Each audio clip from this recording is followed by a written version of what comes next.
Bab 241, waktu berlalu dengan cepat, bagaimana saya bisa ditoleransi. Di depan gunung dan di belakang gunung, salju turun di kaki bukit. Di jalur pegunungan bersalju, darah di tanah telah berubah menjadi es.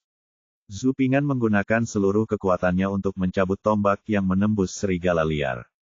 Saudara Wang, kamu memiliki keterampilan tombak yang bagus.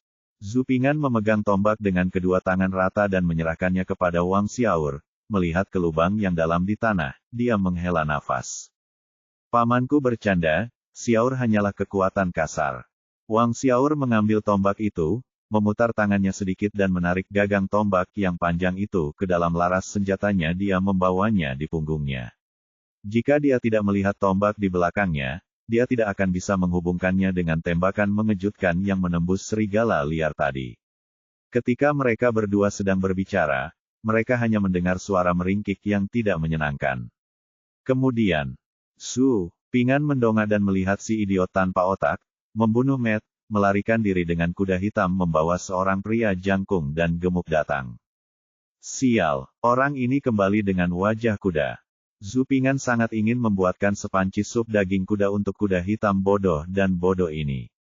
Jika bukan karena si bodoh-bodoh ini, bagaimana dia bisa berakhir dalam situasi ini?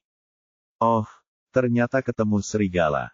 Pantas saja kuda ini menggigit ikat pinggangku dan menarikku ke sini saat melihatku. Aku sedang menebang kayu. Ini benar-benar kuda yang baik dan cerdas.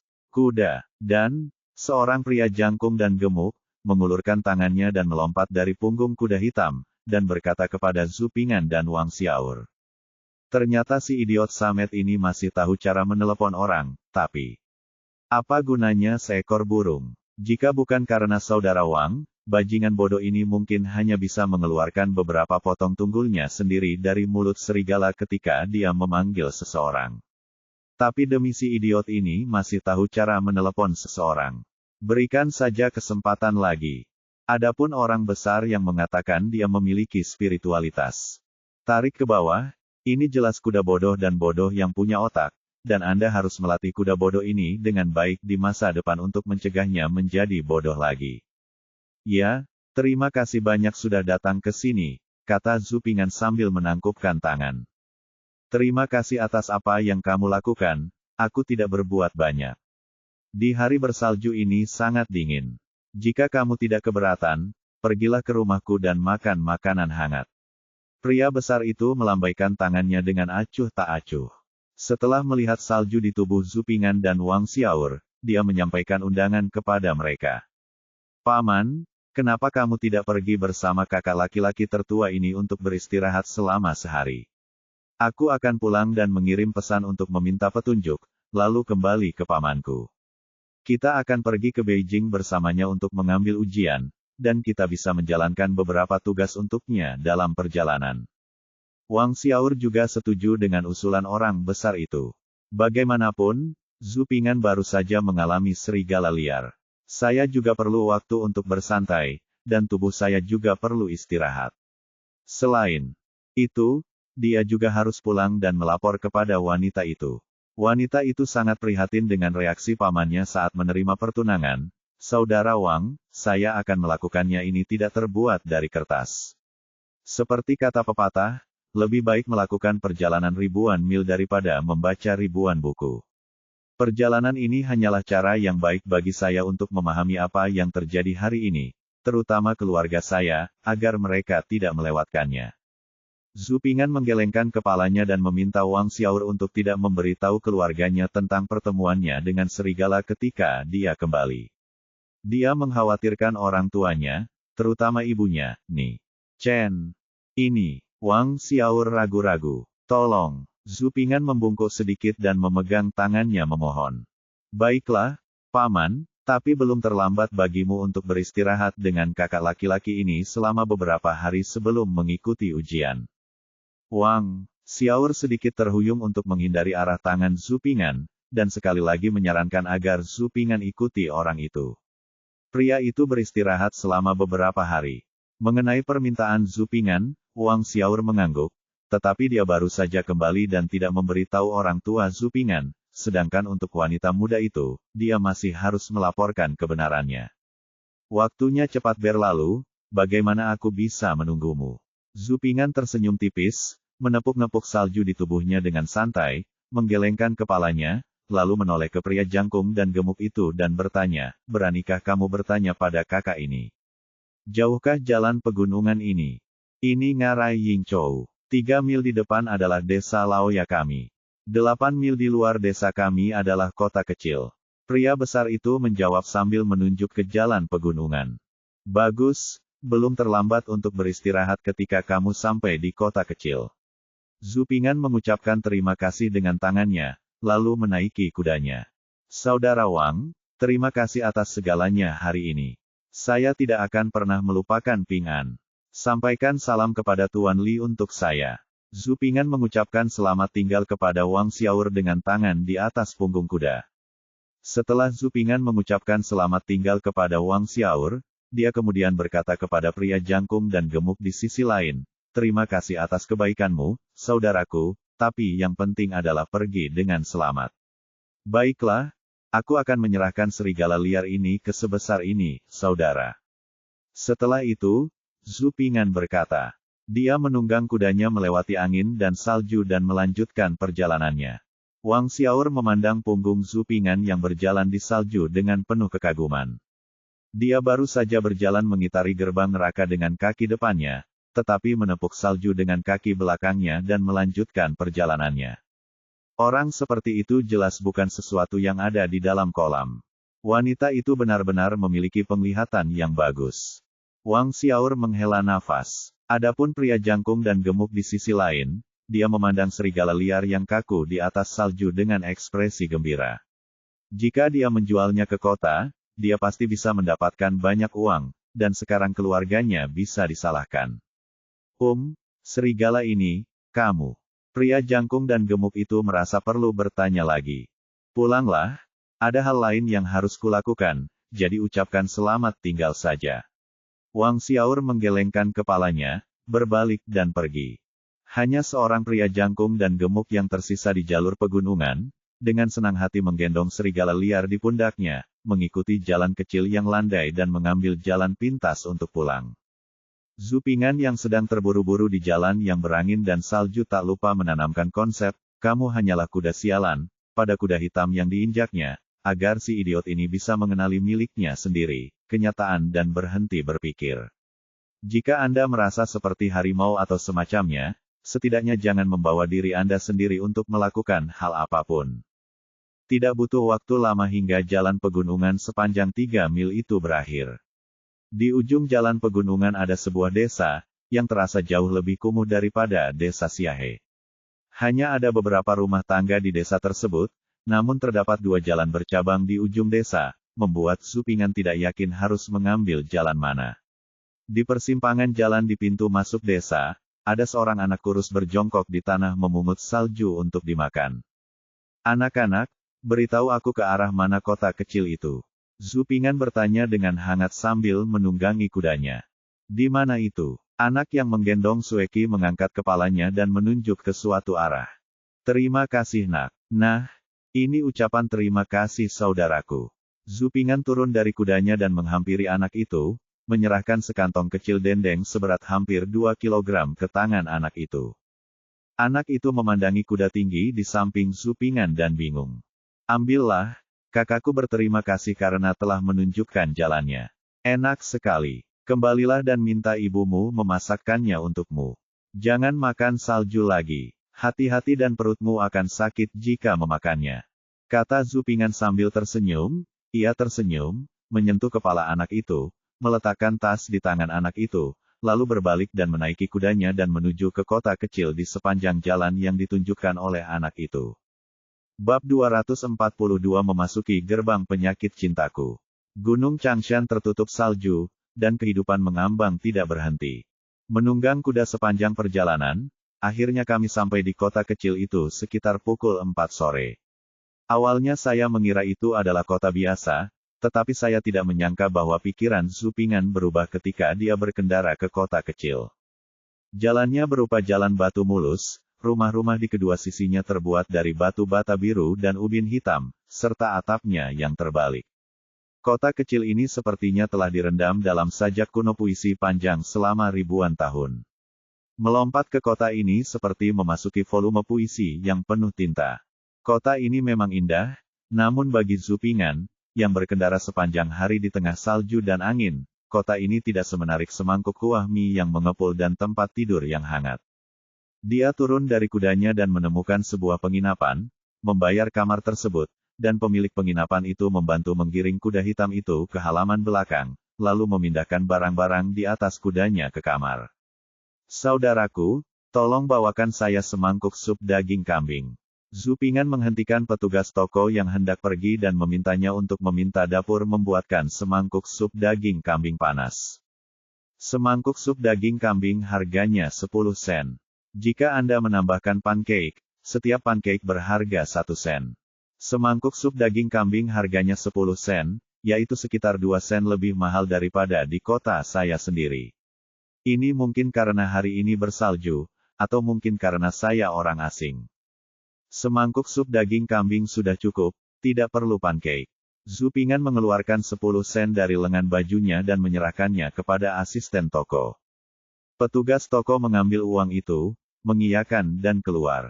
Saat Zupingan sedang membereskan tempat tidur, pelayan masuk membawa semangkuk sup daging kambing yang masih mengepul dan menaruhnya di atas meja. Lalu dia mengucapkan selamat tinggal dan pergi. Sup daging kambing yang panas, seputih salju, dan manis di atasnya diberi daun bawang hijau, dan hagis serta daging kambing berjatuhan di dalam mangkuk, mengepul panas. Aromanya luar biasa. Zupingan tidak sabar untuk mengeluarkan 2 potong kue yang dipanggang oleh ibunya Chen dari tasnya, memecahnya menjadi beberapa bagian dan memasukkannya ke dalam sup daging kambing yang mengepul, lalu memasukkan sepotong lagi ke dalam mulutnya ke seluruh tubuhnya. Warnanya putih seperti batu giok, air dan lemak menyatu, dan teksturnya murni. Segar tapi tidak pedas, harum tapi tidak berminyak, busuk tapi tidak lengket di musim dingin bersalju. Jangan terlalu senang menikmati semangkuk sop daging kambing dan pancake goreng yang penuh cinta keibuan. Bepergian di hari bersalju, saya merasa kedinginan dan lelah. Apalagi setelah makan makanan lengkap. Rasa kantuknya semakin hebat. Jadi, Zupingan hanya melepas pakaiannya dan berbaring di tempat tidur untuk tidur. Bahkan ide untuk mandi air panas pun terlupakan karena terlalu lelah. Dikatakan bahwa seorang sarjana yang lemah tidak memiliki kekuatan untuk menahan seekor ayam haha. Jika dipikir-pikir sekarang, kalimat ini sepenuhnya salah. Namun bagi para sarjana yang datang ke Beijing untuk mengikuti ujian, para sarjana dari tempat yang jauh harus melakukan perjalanan selama setengah tahun untuk sampai ke ibu kota, makan dan tidur di udara terbuka. Bepergian melintasi gunung dan sungai, kami telah menempuh perjalanan selama setengah tahun. Jika ulama tersebut benar-benar lemah, bagaimana dia bisa melakukannya? Tidak lama kemudian, Zupingan mendengkur dan tertidur. Keluarga Li di desa Sanghe melewati festival laba. Lampion merah masih tergantung tinggi dan para pelayan menjalankan tugasnya dengan tertib. Saat malam menjelang, suara kuda meringkik dari pintu, dan Wang Xiaor, yang pergi untuk mengantarkan surat kepada Zupingan, juga memasuki rumah. Ada 3 panci api yang menyala di kamar kerja Nona Li, dan ada baskom di sudut untuk mengisi air. Bahkan di musim dingin dengan angin kencang dan salju lebat, ruangan tetap hangat dan nyaman seperti musim semi. Nona Li sedang duduk di meja dan kursi dekat jendela, memandang keluar jendela sambil berpikir, seolah sedang menunggu seseorang. Meja dan kursi yang diukir dari kayu cendana halus diukir dengan cermat dengan pola yang berbeda-beda, menyampaikan perasaan halus dan lembut dari keluarga putrinya dimanapun. Ada beberapa lembar kertas nasi yang diletakkan di atas meja yang terbuat dari kayu cendana, dan ada beberapa kuas tulis yang diletakkan di atas batu tinta. Di atas kertas nasi tersebut terdapat puisi dengan sapuan kuas yang halus dan tintanya masih basah. Masuklah ke pintu mabuk cintaku, maklum bahwa aku sangat sakit cinta, dan rindu akan penyakit cinta. Kami sudah saling mengingat sejak lama, tapi kami selalu merindukan satu sama lain. Jika aku tahu itu akan menjadi hal yang meresahkan, mengapa aku tidak saling mengenal sebelumnya? Tiba-tiba, Mata Nona Li berbinar, dan di luar jendela, pelayan kecil dengan roti sedang berlari menuju kamar kerja sambil memegang ujung roknya. Nona, saudara Wang ada di sini. Dan EBS. Beberapa detik kemudian, pelayan kecil Baozi berlari dengan terengah-engah, dan begitu dia memasuki pintu, dia berteriak dan melapor kepada istrinya.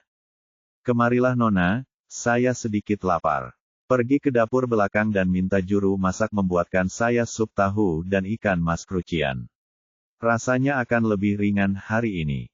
Saya tidak bisa mempercayai orang lain. Baiklah, sebelum pergi ke dapur belakang, aku akan menjemput Wang Xiao. Panggil aku. Li Su dengan tenang mengambil kuas dan melanjutkan menulis puisi yang belum dia selesaikan, bahkan tanpa mengangkat kepalanya ketika dia memerintahkan pelayan kecil Baozi. Baiklah, aku akan segera pergi. Pelayan kecil Baozi mendengar bahwa wanita muda itu berkata bahwa dia paling mempercayainya. Wajah kecilnya memerah, dia mengangguk setuju, mengangkat roknya dan berlari keluar. Sekitar 5 menit kemudian, seorang wanita tua membawa Wang Xiaor masuk. Setelah wanita tua itu menerimanya, dia berdiri di depan pintu. Wang Xiaor menundukkan kepalanya saat dia masuk. Dia tidak berani melihat apapun di kamar kerja wanita itu. Dia hanya melihat jari kakinya dan berhenti setelah mengambil 3 langkah. Wang Xiaor, apa reaksinya? Setelah Wang Xiaor dan wanita tua itu masuk, Li Su menghentikan tulisannya dan bertanya dengan ringan, seolah dia tidak peduli, tetapi telinganya disangga. Paman saya sedikit terkejut ketika mendengar tentang pertunangan itu. Wang Xiaor menjawab dengan kepala menunduk. Mendengar ini, Li Su memegang kuas di tangannya dan tanpa sadar menodai kertas nasi dengan banyak tinta. Namun, setelah jenderal muda menyerahkan dokumen pernikahan kepada paman saya membacanya sekali, mengangguk dan menyimpannya di dekat tubuhnya. Wang Xiaor menundukkan kepalanya dan menjawab. Mendengar Zupingan mengangguk dan meletakkan akta nikah di dekat tubuhnya, alis Li Su menjadi lurus. Dia tidak menyangka si idiot itu akan menyimpannya di dekat tubuhnya, berpikir bahwa dia akan kembali untuk memutuskan pertunangan jika dia marah. Apakah dia mengatakan sesuatu? Li Su bertanya dengan penuh minat. Wang Xiaor menundukkan kepalanya dan menceritakan pertanyaan dan jawaban antara dia dan Zupingan kepada Li Su secara utuh. Setelah mendengar ini, Li Su mengerutkan bibirnya. Si idiot ini tidak takut mati karena kelelahan. Dia punya kuda, jadi kenapa dia terburu-buru? Saat saya pertama kali bertemu paman saya, dia bertemu dengan serigala liar. Wang Xiaor berhenti sejenak dan memberitahu Zupingan tentang pertemuannya dengan serigala tersebut. Ah, bagaimana kabarnya? Mendengar ini, Li Su, yang awalnya tenang dan tenang, tiba-tiba menempelkan kuas ke kertas, mengeluarkan suara terkejut, wajah cantiknya penuh kekhawatiran. Detik berikutnya setelah bertanya, Li Su menyadari bahwa dia bereaksi berlebihan. Selain itu, karena Wang Xiaor dapat melaporkan dirinya sendiri seperti ini di sini, si idiot itu pasti baik-baik saja. Sungguh sial bahwa sesuatu terjadi setelah kami bertunangan, dan orang lain masih tidak menyebutku istriku.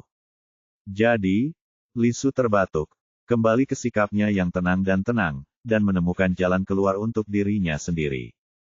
Paman saya baik-baik saja. Terima kasih kepada wanita muda itu, dia meminta adik laki-lakinya untuk mengirimkan surat itu, jadi dia tiba tepat waktu dan menikam serigala itu sampai mati. Oh, Li Su berkata dengan ringan. Ruangan menjadi sunyi sesaat, Wang Xiaor menundukkan kepalanya dan melihat ke kakinya, lalu mendengar instruksi istrinya. Lupakan saja, untuk menyelamatkan orang lain dari mengatakan bahwa aku pria tangguh, kali ini kamu jangan pergi menemui ayahku. Berkemas saja dan pergi ke utara. Nah, karena pria itu ingin melakukan perjalanan ribuan mil, kamu dapat melindungi dia diam-diam. Jika tidak terjadi apa-apa, jangan maju. Ayahku, aku akan memberitahumu. Li Su dengan santai meremas kertas nasi yang ternoda tinta menjadi bola dan melemparkannya ke dalam keranjang kertas di samping. Saya akan turun dan segera membersihkan. Wang Xiaor membungkuk dan menjawab, membungkuk dan melangkah mundur. Tunggu sebentar, apakah kamu sudah membeli obat yang aku minta kamu beli? Ketika Wang Xiaor mendorong ke pintu, dia tiba-tiba mendengar wanita tertua bertanya. Bab 243 Kedokteran. Tunggu, apakah kamu membeli obat yang aku minta kamu beli? Mendengar kata-kata ini dari nona mudanya, Wang Xiaor, yang sudah berjalan di depan pintu, mau tidak mau berhenti dan wajahnya menjadi sedikit pucat. Apa? Tapi kamu lupa. Li Su meletakkan kuas di tangannya, menatap Wang Xiaor yang berdiri di depan pintu dengan mata gelapnya, sedikit mengangkat bibir merahnya, dan berbicara setenang air. Tidak, tidak, yang lebih muda sudah membelinya. Pandangan sekilas Li Su menyebabkan beberapa tetes keringat dingin mengucur di dahi Wang Xiaor di pintu. Yang lain tidak tahu tentang metode nona mudanya, tapi dia tahu. Hanya saja wanita tertua membiarkan dirinya sendiri. Obat yang dibelinya bukanlah obat biasa. Alasan Wang Xiaor kembali lagi nanti karena sulit untuk membelinya, apalagi obat bagus yang tidak menimbulkan efek samping bagi tubuh banyak uang untuk mendapatkannya dari istana. Saya membelinya dari rumah mantan pelayan istana yang melayani selir sebelum dia dibebaskan. Dia mendapat resep dari selir ini. Obat semacam ini hanya bisa dipercaya jika disahkan turun di istana. Bagaimanapun, itu telah melalui ujian haram. Hanya saja meskipun obat ini tidak memiliki efek samping, bagaimanapun juga itu buta. Itu sebabnya Wang Xiaor tidak mengambil inisiatif untuk melakukannya, memberikannya. Apakah kamu bertanya dengan jelas? Li Su bertanya. Saya bertanya dengan jelas, tidak ada efek samping. Wang Xiaor menundukkan kepalanya dan menjawab. Kalau begitu serahkan pada Ibu Zhao. Li Su memutar gelang giok dingin di pergelangan tangannya dan berkata dengan ringan kepada Wang Xiaor. Baiklah, turunlah dan ingatlah untuk berbuat lebih banyak dan lebih sedikit bicara. Setelah melihat Wang Xiaor menyerahkan vas porselen kecil yang halus kepada Ibu Hua, Li Su mengatakan sesuatu dengan tegas dan menyuruh Wang Xiaor pergi. Obat macam apa ini? Petik 2. Ibu Zhao adalah orang tua di keluarga Li. Dia telah berada di keluarga Li sejak Li Su belum lahir. Namun karena dia adalah seorang pelayan dan seorang wanita, Ibu Zhao tidak pernah memiliki kesempatan untuk belajar membaca, dan dia masih tidak bisa membaca satu karakter besar pun. Meskipun botol porselen ini bertuliskan nama obatnya, tetapi Ibu Zhao tidak tahu jenis obat apa yang ada di tangannya bertanya dengan rasa ingin tahu. Itu adalah botol porselen biru dan putih yang halus dengan simpul di atasnya. Ada pita merah dengan nama obat di atasnya, tapi karena sudutnya, hanya kata, Jue, di pita itu yang bisa dilihat. Kata-kata lainnya dipegang di telapak tangan halus Li Su dan tidak dapat dilihat. Li Su memainkan botol porselen di tangannya, dan mengangkat bibirnya ketika dia mendengar ini. Ini obat yang luar biasa, ya ampun, dokter-dokter ini berisik sekali. Setelah makan malam, biarkan juru masak membuat sepanci ramuan yang dibawa ayahku untuk mencegah angin dan dingin, dan membaginya dengan semua orang di rumah. Oh, ngomong-ngomong, demi gadis di kamarku, dia langsung dikirim ke rumah sakit untukku. Li Su meletakkan vas porselen biru dan putih yang halus di atas meja dan memberitahu Ibu Zhao. Nona, Anda benar-benar seorang bodhisattva yang hidup, dengan obat ini. Kita tidak perlu khawatir tentang pilek, dan sakit kepala di musim dingin ini. Saya ingin mengucapkan terima kasih kepada wanita yang mewakili orang-orang di rumah sakit, dia sangat baik hati. Ketika Ibu Zhao mendengar ini, wajahnya penuh kegembiraan. Obat yang dibawa kembali oleh tuannya semuanya dibeli dengan harga tinggi. Efeknya sangat bagus. Saat itu, suaminya menderita pilek. Dia akan segera meninggal, tetapi majikannya mengetahuinya dan membiarkannya seseorang mengirimi saya obat, tetapi obatnya tidak bekerja dengan baik. Setelah meminum obat tersebut, saya mulai berkeringat dan penyakit saya sembuh dingin harus direbus dan dibagikan kepada semua orang. Itu sebabnya Ibu Zhao sangat bahagia. Petik 2. Oke, ayo turun. Kalian semua adalah pahlawan keluarga Li kami. Terserah keluarga Li kami untuk melakukan yang terbaik. Li Su melambaikan tangannya dan mengangkat bibirnya sambil tersenyum, seolah dia sangat senang dengan sanjungan Ibu Zhao. Ibu Zhao pergi dengan gembira seolah-olah dia telah meminum beberapa ons anggur, dan tidak sabar untuk menyelesaikan ini. Berita itu dibagikan kepada semua orang di keluarga Li. Kemudian, semua orang di keluarga Li mengucapkan terima kasih kepada Li Su. Setelah Ibu Zhao pergi, Li Su bermain dengan vas porselen biru dan putih yang indah, lalu mengikatkan pita di atasnya. Dia melepas pita merah dengan nama obatnya, berjalan ke Anglo, dan melemparkan pita merah itu ke Anglo. BSCP, pita merah berkibar ke dalam api, tergulung dalam api, dan kemudian menyulut sekumpulan api hijau. Pada pita yang terbakar, samar-samar terlihat kata, si, mungkin kata, hao, dibakar terlebih dahulu, mungkin di sebelah, nu, tetapi dalam sekejap berubah menjadi abu, dan tidak mungkin untuk mengetahuinya kata. Li Su berdiri diam di depan Anglo, menyaksikan pita merah terbakar menjadi abu, lalu duduk di meja lagi dengan tangan kecil di punggungnya. Tidak lama kemudian, Huaer, pelayan kecil Baozi, datang dengan tersentak sambil membawa sebuah kotak makanan. Nona, sup tahu dan ikan mas krucian ini enak. Pelayan kecil Baozi meletakkan makanan di kotak makanan di atas meja dan menunjukkan rasa hormatnya kepada nona mudanya. Apakah baunya enak? Apakah kamu memakannya secara diam-diam? Li Su menghampiri pelayan kecil Baozi, mengulurkan tangannya yang lembut dan menggaruk ujung hidung pelayan kecil Baozi, mengangkat bibir cerinya dan berkata dengan bercanda. Tidak, Huaer tidak memakannya secara diam-diam. Mendengar ini, pelayan kecil Baozi segera menggelengkan kepalanya. Oh, bagaimana kamu tahu supnya enak jika kamu tidak memakannya secara diam-diam? Li Su mengangkat bibirnya dan bertanya lagi. Pelayan kecil Baozi mengerutkan wajahnya dan berpikir sejenak, lalu tiba-tiba berkata, Nona, kamu bisa mencium baunya. Aku baru ingat bahwa kamu benar-benar bodoh. Jari Baozi. Dia menganggukkan keningnya, lalu berkata dengan penuh kasih, makan ikan bisa membuatmu pintar. Aku tidak bisa menghabiskan sup ikan mas krucian dalam porsi besar. Kamu bisa mendapatkan mangkuk kecil untuk menggantikannya. Aku tidak bodoh. Baozi pelayan kecil itu menutupi dahinya dengan wajah cemberut. Setelah makan malam, seluruh Li Mansion dipenuhi dengan aroma obat Tiongkok, namun setiap pelayan Li Mansion dengan penuh syukur meminum semangkuk obat herbal Tiongkok yang dibagikan dapur kepada setiap orang untuk mencegah masuk angin dan pilek, lalu meminum semuanya. Bahkan bagian bawah mangkuk pun terhirup hingga bersih.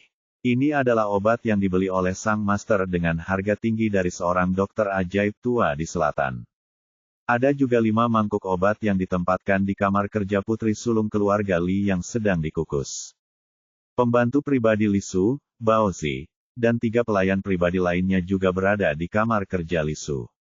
Cuacanya dingin dan tanahnya membeku, dan energi yin terlalu berat, jadi kemungkinan besar Anda akan menderita angin dan kedinginan.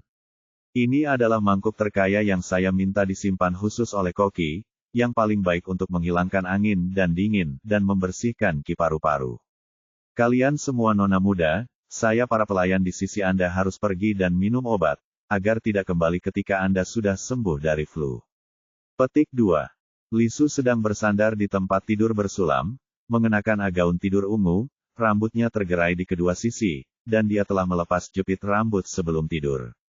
Secara alami tidak dimodifikasi, wajah polos dan cantik memiliki senyuman heksi, dan mata berair sedikit menyipit. Terima kasih Nona. Beberapa pelayan kecil dengan gembira mengucapkan terima kasih kepada Li Su. Baru saja, semua orang di halaman sedang minum obat tradisional Tiongkok untuk mencegah masuk angin dan pilek, kecuali mereka telah memikirkan mereka. Saya juga meninggalkan beberapa mangkuk obat Tiongkok terbaik untuk mereka. Wanita itu sangat baik. Para pelayan kecil sangat berterima kasih kepada Li Su. Saking terharunya, beberapa pelayan cilik meminum obat Cina selagi masih panas. Li Su melihat pelayan kecil itu hendak meminum semua anggurnya, mengangguk puas, lalu berkata kepada pelayan kecil Baozi, Huaer, bawakan aku mangkuk terakhir, dan aku akan meminumnya setelah aku selesai membaca volume ini. Pelayan kecil Baozi dengan patuh membawakan semangkuk sup terakhir untuk Li Su dan meletakkannya di meja samping tempat tidur. Baiklah, kalian semua turunlah, aku tidak perlu menunggumu lagi. Setelah meminum obat ini, yang terbaik adalah berkeringat di tempat tidur. Li Su melambaikan tangannya dan meminta pelayan kecil itu untuk kembali ke kamar mereka. Setelah semua pelayan pergi, Li Su turun dari tempat tidur dan menuangkan semangkuk sup dari meja ke dalam pot tanaman di kamar, lalu pergi tidur dan melanjutkan membaca seolah-olah tidak terjadi apa-apa. Buku di tangan Li Su adalah biografi Cao Cao, dan volume yang dia lihat adalah bagian tentang Cao Cao yang secara tidak sengaja membunuh Lu Boxue. Kalimat terakhir di halaman ini adalah pepatah terkenal Cao Cao, "Saya lebih suka mengajar aku mengkhianati dunia daripada berteriak. Semua orang di dunia ini telah mengecewakanku. Bahkan jika aku mengecewakan dunia, aku tidak akan mengecewakanmu. Aku hanya berharap hatimu akan seperti hatiku." Li Su meletakkan biografi Cao Cao dan membuka volume Jiang Chengxi dengan naga dan burung phoenix menari di antara mereka. Bab 244 Teras Merak. Keesokan paginya, angin dan salju masih ada. Zhu Ping'an bangun pagi-pagi dan berlatih kaligrafi di atas meja dekat jendela dengan papan kayu hitam tergantung di pergelangan tangannya. Setelah semua orang di penginapan perlahan-lahan bangun, Zhu Ping'an menyingkirkan papan kayu hitam itu, memasukkan kuas dan barang-barang lainnya ke dalamnya tas sekolahnya secara berurutan, dan meletakkan tempat tidur Ji mengemasi barang-barangnya dan turun dengan membawa 2 potong kue beras goreng yang dibuat oleh Chen. Di lobi penginapan, Zhu Ping'an memesan semangkuk sup daging kambing seperti tadi malam dan diakhiri dengan pancake goreng. "Terima kasih, pemilik toko. Ke arah mana jalan resmi menuju utara?" Zhu Ping'an telah sarapan dan menanyakan rute kepada penjaga toko saat membayar tagihan. Jangan berani. Ada 2 jalan resmi ke utara di kota ini. Para tamu mau kemana? Kata penjaga toko dengan nada ramah. Pergi ke ibu kota. Jika Anda ingin pergi ke ibu kota, pergilah ke arah ini. Setelah melewati teras Merak, ada jalan resmi yang mengarah langsung ke prefektur Lusu. Ada lebih banyak jalan menuju ibu kota di sana, An ke pintu dan menunjuk ke satu arah. Berikan rute kepada Zhu Ping'an. Prefektur Luzhu adalah Hefei modern. Sejak zaman kuno, Hefei telah menjadi medan pertempuran bagi para ahli strategi militer. Selama periode 3 kerajaan, Cao Wei dan Dongwu bertempur di Hefei selama beberapa dekade. Pada masa dinasti Song, Luzhu, pada masa dinasti Song Selatan, Hefei adalah garis depan dalam perang melawan dinasti Jin. Bukan ide yang buruk untuk melewati Hefei dan kemudian menuju ke ibu kota, tepat pada waktunya untuk melihat seperti apa medan pertempuran para ahli strategi militer di zaman kuno ini. Terima kasih banyak, penjaga toko. Zhu Ping'an menangkupkan tangannya dan berterima kasih kepada penjaga toko. Setelah menanyakan arah, Zhu Ping'an memberitahu petugas toko untuk memeriksa dan mengemas barang-barangnya. Petugas toko membantunya membawa barang-barang itu ke halaman belakang dan meletakkannya di punggung kuda hitam samat yang kenyang bagasi sebelum naik ke atas kuda. Dia mengeluarkan jubah bulu kelinci dengan kerah panjang dan memakainya. Jubah ini dibuat khusus untuk saya oleh ibu saya, Nyonya Chen, untuk menahan dingin dan angin di jalan. Bulu kelinci terbuat dari kulit kelinci yang dibuat oleh kakak tertua saya, Zhu Pingchuan di gunung. Hari ini turun salju. Sebaiknya kamu tinggal sebentar dan menunggu sampai salju berhenti sebelum pergi. Di depan pintu, seorang penjaga toko yang baik hati menasihatiku. Terima kasih, penjaga toko. Saat ini turun salju tetapi tidak dingin, jadi ini saat yang tepat untuk berangkat. Zhu Ping'an menaiki kudanya dan berterima kasih kepada penjaga toko dengan sedikit cangkir tangannya. Kemudian dia mengendarai kudanya menyusuri rute yang ditunjukkan oleh pemilik toko tadi. Kotanya tidak besar, dan setelah menunggang kuda sekitar 10 menit, kami melihat apa yang disebut oleh penjaga toko sebagai teras merak. Awalnya saya mengira teras merak tempat pemilik toko itu berada hanyalah nama sebuah gundukan tanah, namun saya tidak menyangka teras merak itu terlihat megah dan megah. Teras merak berbentuk cembung, dan luasnya sekitar 100 meter persegi. Ini adalah struktur 2 lantai dengan platform kosong lebar di atasnya. Atap bergaya galeri, kornis dan braket di setiap lantai. Balok berukir dan bangunan yang dicat sangat megah. Bagaimana kota kecil bisa memiliki bangunan seperti itu? Zhu Ping'an penasaran dan mendorong kudanya mendekat. Burung merak terbang ke tenggara, bertahan sejauh 5 mil. Terukir di jendela dinding batu di koridor depan panggung merak adalah, merak terbang tenggara, dengan tulisan tangan yang bagus dan penuh kesedihan. Aku mengingatnya. Di kota kecil Kabupaten Huaining, burung merak terbang ke Tenggara, ya. Ini adalah tempat kelahiran, burung merak terbang Tenggara, yang bersama dengan puisi Mulan, dari dinasti utara dikenal sebagai permata kembar UFO, dan juga merupakan tempat pemakaman Jiao Zongqing dan Liu Lanzi. Setelah sekian lama berada di Kabupaten Huaining, saya sebenarnya lupa dengan tempat seperti itu. Untungnya, saya lewat sini dalam perjalanan untuk mengikuti ujian.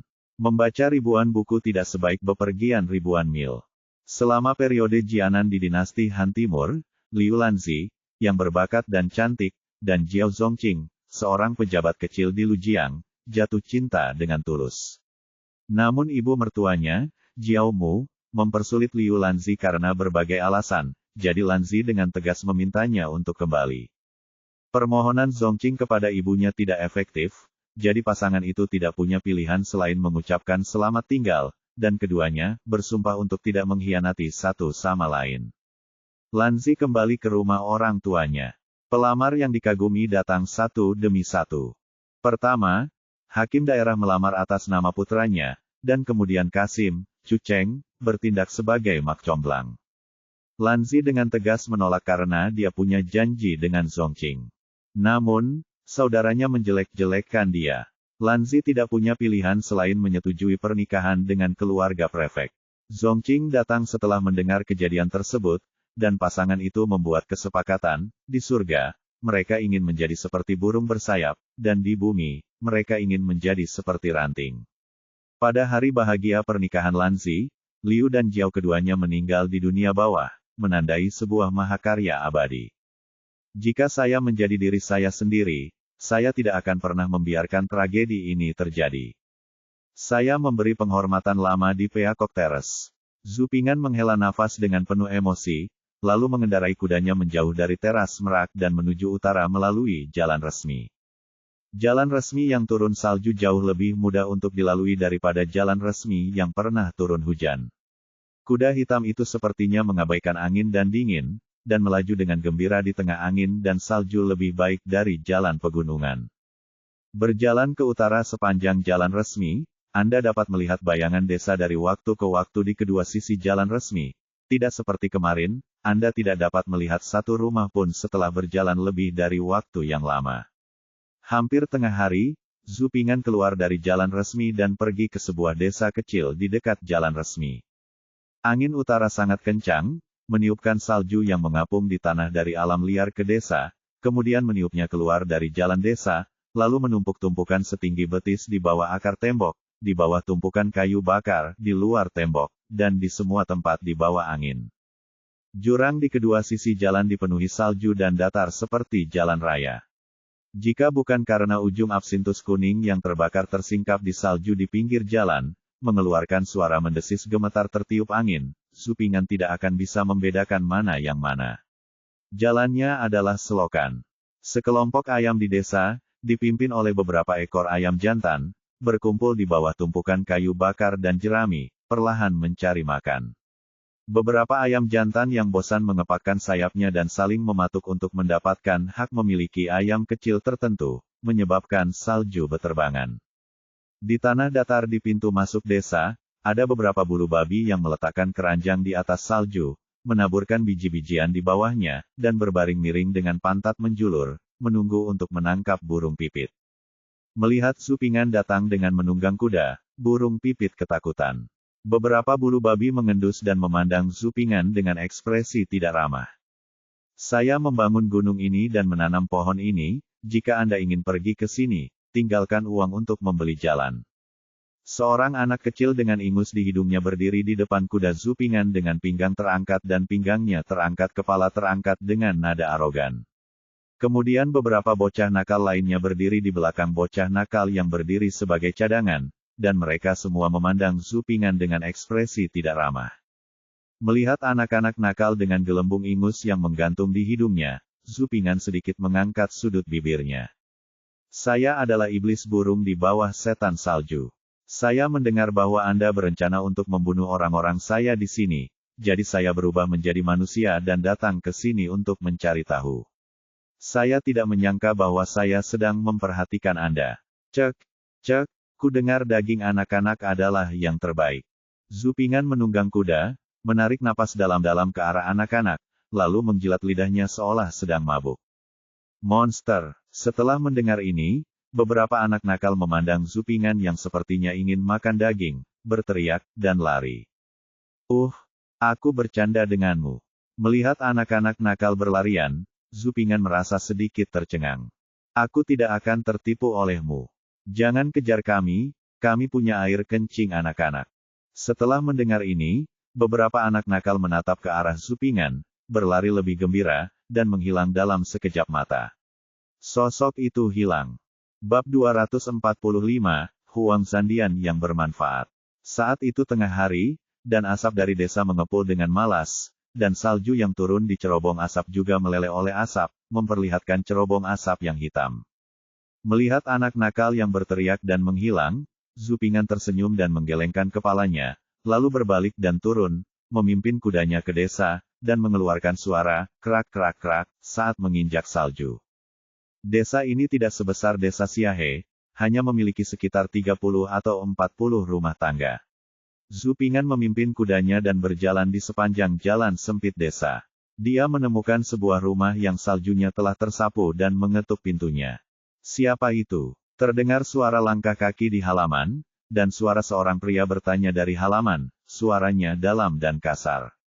Zupingan menepuk-nepuk salju di tubuhnya dan menjawab, "Maaf, saya seorang siswa yang lewat dan ingin meminjam semangkuk air panas." Begitu Zupingan selesai berbicara, pintu halaman terbuka, dan sesosok tubuh yang tinggi seorang pria kuat, berkulit gelap, dan berkulit kasar muncul di depan pintu. Pakaiannya sederhana dan lusuh, dan sepatunya berlumuran lumpur. "Permisi." Zupingan sedikit menangkupkan tangannya, dengan kebaikan di wajahnya. Tidak apa-apa." Pria berkulit gelap itu sedikit kewalahan dengan tangan Zupingan. Dia menggaruk kepalanya dan berkata, "Jika kamu tidak keberatan, ayo kita makan santai bersama, nak, ibu baru saja selesai memasak." "Terima kasih saudara, jadi aku tidak akan mengganggumu." Zupingan mengucapkan terima kasih lagi. Pria berkulit gelap, berusia sekitar 30 tahun, membantu Zupingan mengikat kudanya ke kandang sapi, dan mengisi baskom pecah dengan pakan sapi untuk kuda hitam. Terlihat bahwa ini adalah keluarga yang sederhana dan baik hati. Namun pria berkulit gelap ini sepertinya memiliki cacat pada kaki kirinya dan berjalan pincang. Tidak jelas apakah itu merupakan cacat bawaan atau cedera yang baru saja terjadi pada tungkai dan kakinya. Hanya saja pria tersebut terlihat sangat tenang dengan kakinya, tanpa ada rahasia apapun tentangnya. Ada juga ekspresi positif di wajahnya. Anak-anak di rumah penasaran dengan pengunjung tersebut, dan diam-diam menjulurkan kepala keluar rumah untuk melihat seperti apa rupa pengunjung tersebut. Siapa yang tahu kapan dia melihat ke arah Zupingan. Anak itu merasa tidak enak. Dia menggigil, menunjuk ke arah Zupingan dan berteriak, "Monster itu datang." "Nak, apa yang kamu bicarakan?" Suara seorang wanita datang dari kamar, dan kemudian anak itu ditarik ke dalam kamar dan seolah diberi pelajaran. Anak nakal itu dipukul hingga berteriak keras. Kebetulan sekali, anak itu sedang mengawasi di depan pintu. Zupingan segera menyadari bahwa anak ini adalah pemimpin perampokan nakal yang menghentikannya di depan kudanya di pintu masuk desa. Anak ini berbicara omong kosong, "Adik, jangan dimasukkan ke dalam hati, masuklah ke dalam rumah." Pria berkulit gelap itu mengatakan sesuatu kepada Zupingan dengan rasa malu, dan mengundang Zupingan untuk masuk ke dalam rumah. Ruangan itu agak gelap, dan Zupingan butuh 2 atau 3 detik untuk terbiasa dengan cahaya di dalam ruangan. Ada seorang nyonya rumah di ruangan itu yang sedang sibuk membereskan meja, meskipun dia berpakaian sederhana. Namun ia tetap terlihat cukup tampan, dan pria berkulit gelap ini cukup beruntung. Meskipun nyonya rumah sedikit cantik, dia bukan siapa-siapa bagi Zupingan, yang terbiasa melihat penjahat seperti Lisu, seorang gadis jahat. Hati itu seperti air yang tenang. Pria yang mengamati Zupingan dari samping langsung menjadi sangat menyukai Zupingan saat melihat ini. "Maaf, Nyonya kakak ipar." Zupingan sedikit melengkungkan tangannya. "Apa masalahnya?" Nyonya rumah melambaikan tangannya dengan acuh tak acuh. Dia adalah siluman burung. Anak nakal di samping menunjuk ke arah Zupingan dan berteriak, hendak mencelupkan air seni anak laki-laki itu untuk membunuh iblis itu. Kenapa kamu begitu cuek? Nyonya Rumah menarik anak nakal itu. Dia hendak menarik anak nakal itu ke pangkuannya dan menamparnya. Jangan salahkan dia, aku mengatakannya saat aku sedang bercanda dengan mereka di pintu masuk desa. Zupingan berhenti dan menjelaskan. Untuk anak-anak nakal, Zupingan punya caranya sendiri untuk mengatasinya. Dia mengeluarkan segenggam daging kering dari sakunya dan membujuk anak nakal ini untuk memanggilnya saudara. Adapun para harpi dan yang lainnya, saya sudah lama melupakan semuanya dengan seteguk daging kering. Makanan keluarga ini sangat sederhana, masakannya adalah acar lobak rumahan yang rasanya enak, terutama bubur millet yang membuat Zupingan meminum 2 mangkuk besar. Ketika mereka akan selesai makan, pintu rumah pria itu ditendang hingga terbuka dengan kasar, dan sekitar 5 atau 6 orang masuk dengan agresif, berteriak dan mengumpat sekuat tenaga di halaman. Yang Daceng, kemarilah. Yang Laisi, cepat kemari. Hakim daerah akan membagikan korvi sesuai dengan buku skala ikan. Giliranmu untuk memperbaiki tembok besar. Tidak mau pergi. Ah, ku dengar keluarga istrimu tampan. Mendengar ini, pria yang sedang makan di kamar itu menempelkan sumpitnya ke atas meja, memandang Zupingan dengan nada meminta maaf, lalu bergegas keluar dengan marah. Rumah. Jangan terlalu sering menindas orang lain. Yang Daceng keluar ruangan, mengambil sekop yang diletakkan di sudut, dan menatap dengan marah. Hahaha, yang Cacat masih berani melakukan sesuatu. Sepertinya dia belum cukup belajar dari pelajaran terakhir. Kenapa? Kamu juga tidak menginginkan tindakan yang lain. Di halaman, pria berpakaian polisi itu membuat mereka tertawa. Hei, apa yang kamu bicarakan? Kita semua sedang ada urusan resmi. Jangan bersikap kasar dan memperlakukan satu sama lain dengan sopan. Apakah kamu mengerti? Berapa kali hakim daerah mengatakan ini? Di halaman menguliahi beberapa penjaga. Katanya, pria ini berpakaian bagus, masih mengenakan jubah, dan sepertinya memiliki status yang tidak biasa. Tapi saya tidak berani memujinya karena panjangnya. Dia berkumis dan jelek. Dia terlihat seperti musang dewasa. Ya, Huang Candian memberinya pelajaran. Beberapa petugas mengangguk dan membungkuk kepada pria ini, seolah-olah Huang Candian mengikuti arahan Huang Candian. Menyimpan poin merupakan jabatan di pemerintahan daerah, meski bukan pejabat, namun tetap bisa dibilang bergengsi. Meskipun kantor pemerintahan daerah tidak mencolok, namun dilengkapi dengan kelima organ. Kantor harian kantor pemerintah daerah juga memiliki 6 ruangan, pejabat, rumah tangga, upacara, tentara, hukuman, dan pekerja. Liu Fang adalah struktur organisasi yang berafiliasi dengan kabupaten, terletak di sisi kiri dan kanan balai kabupaten. Setiap ruangan dilengkapi dengan 1 petugas, DEL. Setiap rumah tangga memiliki 1 pejabat juga dikenal sebagai buku rumah tangga, dan 1 pejabat yang bertanggung jawab mengumpulkan pajak dan uang, membayar gandum dan membayar pajak di daerah tersebut, inventarisasi uang, gabuh dan tanah, DEL. Mendistribusikan korvi dan sebagainya. Meskipun pemerintah daerah memiliki kekuasaan yang besar sebagai hakim dan memiliki sejarah dalam membantu menangani urusan resmi, namun sulit untuk melakukan tugasnya karena jumlah orang yang sedikit dan rumitnya urusan tersebut. Oleh karena itu, secara resmi dilayani oleh staf bawahan 6 kamar. Mereka sebenarnya mengambil alih semua urusan dan wewenang Yamen. Meskipun tidak ada ketentuan hukum tentang kepegawaian mereka dan mereka tidak membayar gaji dari kas negara, mereka sebenarnya memilikinya menjadi penyedia jasa tetap di lingkungan lembaga Yamen daerah dan diakui oleh pengadilan. Karena personel ini tidak mempunyai gaji, mereka masih mempunyai kekuasaan yang nyata, sehingga mereka melakukan segala cara untuk menggunakan kekuasaan mereka untuk memeras pajak yang sangat tinggi, meminta dan menerima suap, dan mengisi kantong mereka sendiri. Huang Candian ini adalah anggota Hufang yaitu seorang staf. Alasan mengapa Huang Candian bisa mendapatkan jabatan seperti itu adalah karena dia sendiri masih seorang sarjana, dan justru karena statusnya sebagai seorang sarjana, jadi selain buku rumah tangga, dialah orang terpenting dalam rumah tangga. Kebanyakan dari mereka yang telah membaca banyak buku tentang orang bijak tidak bisa menjadi orang bijak. Sejak saya memasuki pekerjaan yang menguntungkan di bidang perumahan rumah tangga, kehidupan kecil saya menjadi jauh lebih memuaskan, dan hobi pribadi saya juga telah dimanfaatkan sepenuhnya. Faktanya, Huang Candian tidak memiliki banyak hobi, dia hanya memiliki 2 hobi. Yang pertama membantu orang lain menyimpan uang, dan yang lainnya membantu orang lain menjaga wanitanya. Tidaklah cukup jika saya tidak membantu, Huang Zhan sangat teliti dalam hal ini, jadi jangan bersikap sopan kepada saya, atau saya tidak akan sopan kepada Anda. Bersambung.